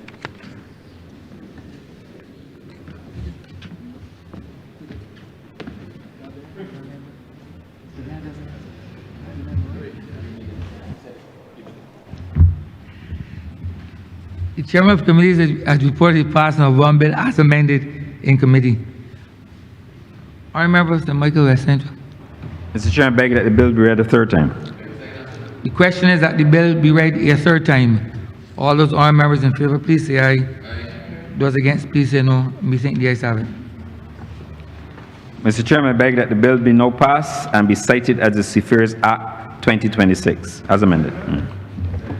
The question is that this bill be passed and so cited. All those honorable members in favor, please say aye. Those against, please say no. Me think the ayes have it. This bill is passed and so cited.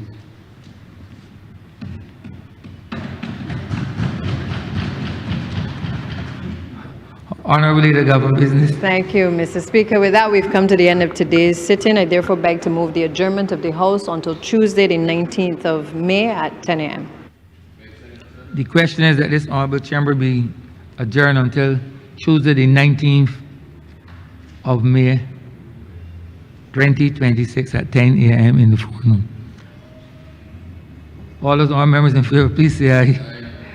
Those against, please say no. Me think the ayes have it. This honorable chamber stands adjourned until Tuesday, the 19th day of May, 2026 at 10 a.m. in the forenoon.